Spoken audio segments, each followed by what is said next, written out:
Have you heard of Hudson Taylor? He changed the world.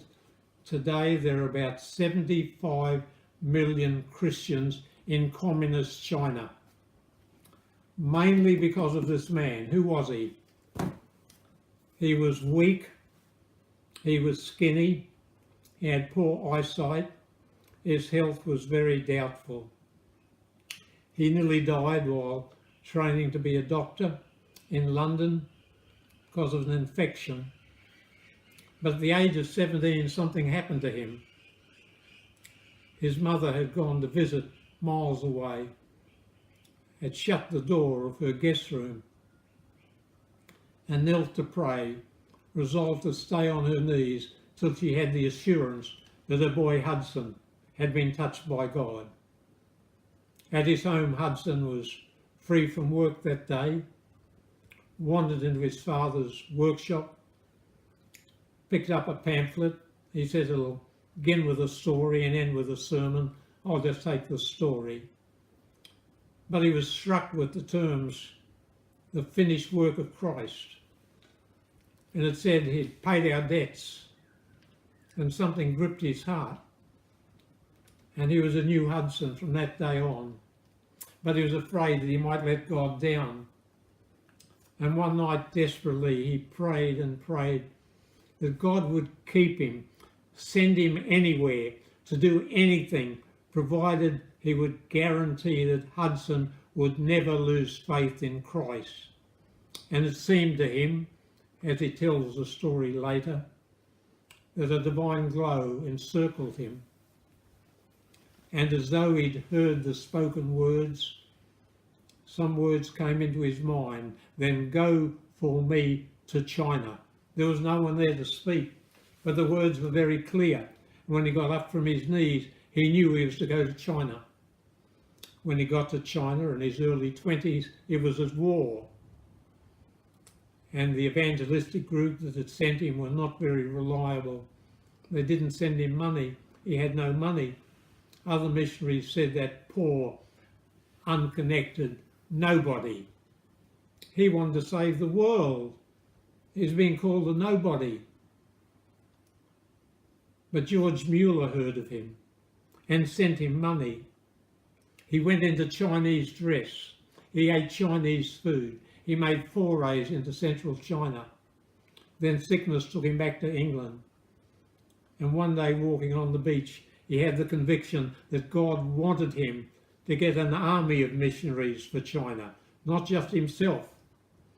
So he began to pray for 24 conscientious missionaries, 2 for each unentered province in China, and God gave them to him.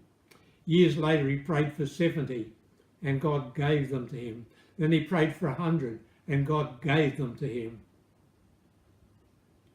When the time came for his death, the China Inland Mission, his mission, was more full by non-denominational missionaries than any other Protestant group.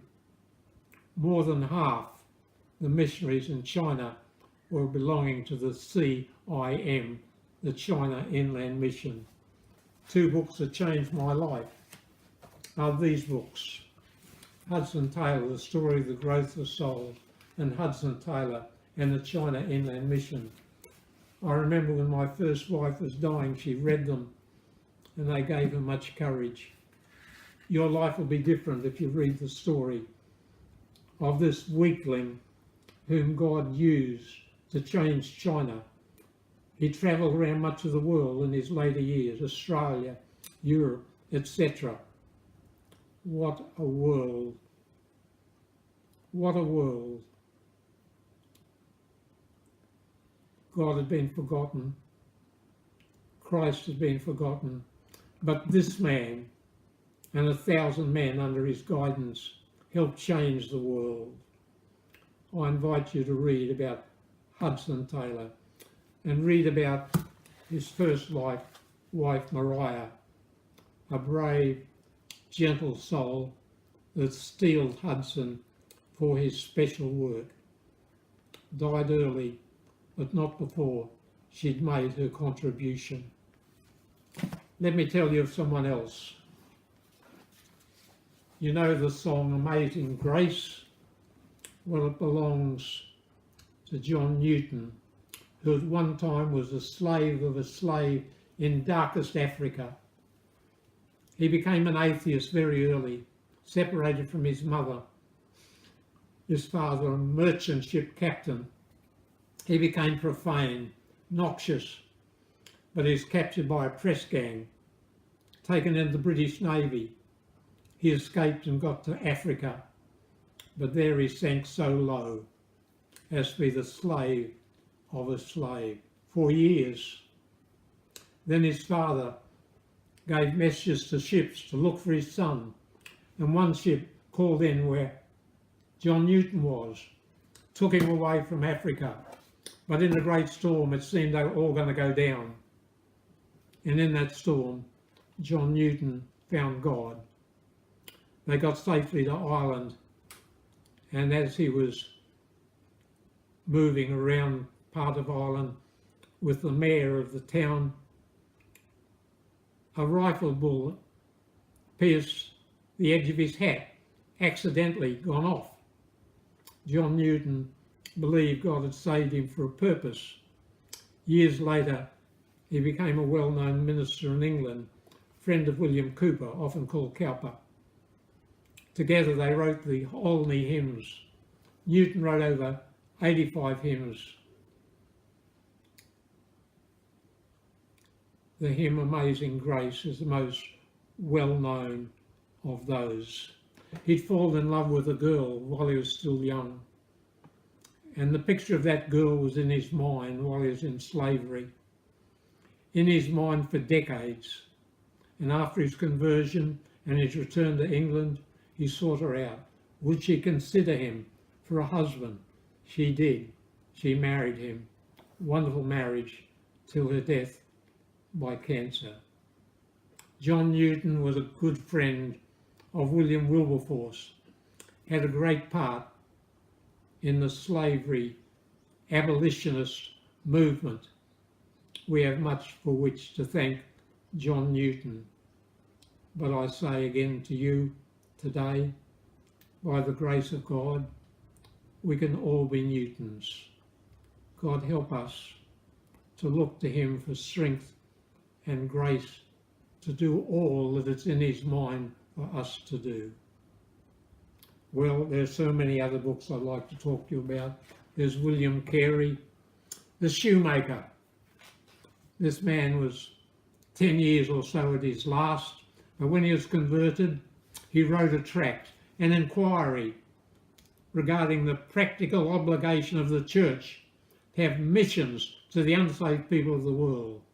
He preached a great sermon. Expect great things from God. Attempt great things from God. And ultimately he's on his way to India. He arrived in Calcutta penniless. His life was threatened in all sorts of ways in the early years, by wild animals, by fires, by all sorts of problems. But he survived them all. He said, my heart's a jungle, but I want to be God's servant. He became a translator of the Bible. With other great Christian men, he set up a centre at Serampore, a Danish colony. Ultimately, he was asked by the Indian British government to be a teacher of Bengali and Sanskrit at Fort William. He supervised the translation of the Bible into 36 languages. What a man. He said, I only want one thing, only one thing. When you remember me, put it please as a notice on my grave, a poor, wretched, weak, helpless worm, on thy kind arms I fall. That was William Carey. Only those who know their own weakness and their own folly, only those can expect the strength of God, the blessing of God, and the life of God. May it be so for both you and me. God bless you.